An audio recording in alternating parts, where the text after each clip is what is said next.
তাজকিয়ার অর্থ হলো কি, যেই কোরআন তেলাওয়াত করেছেন প্রথমে, তারপরে তার ব্যাখ্যা এবং মর্ম বুঝিয়েছেন দ্বিতীয় পর্যায়ে, তালিমে হিকমতের মাধ্যমে সেটা আমলে পরিণত করেছেন, এবার তাজকিয়ার মাধ্যমে সেই কোরআনকে আখলাকে পরিণত করেন।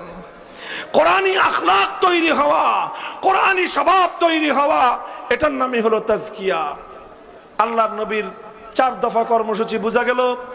নবীজির এই তাজকিয়ার কর্মসূচি অব্যাহত রাখার জন্য আজও হক্কানি উলামায়ে কেরাম, মাশায়েখে ইজাম, পীর সাহেবান, তাসাউফ এবং খানকাহি মেহনত করতেছেন। কথা বলেন ঠিক না বেঠিক? এই প্রত্যেকটা কাজ নবীওয়ালা কাজ।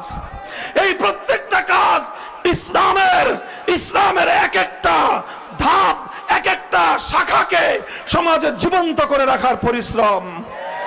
এই জন্য আমি বলি, তেলাওয়াতে কিতাবুল্লাহর জন্য মক্তব এবং হেফজখানা জিন্দা থাকবে।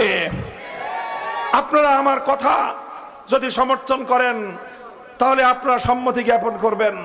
পরিষ্কার বলছি, তেলাওয়াতে কিতাবুল্লাহর জন্য মক্তব এবং হেফজখানা জিন্দা থাকবে।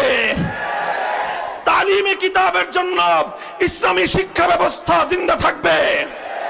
তালিমে হিকমতের জন্য দাওয়াত এবং তাবলীগের সহি ধারার মেহনত চালু থাকবে। তালিমে হিকমতের জন্য দাওয়াতুল হকের সুন্নতের মেহনত জারি থাকবে।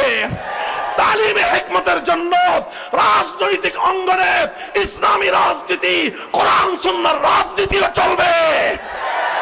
তাজকিয়ার জন্য খানকাহি মেহনত চলবে। আর এই পূর্ণটাকে উলামায়ে কেরামকে ধারণ করতে হবে।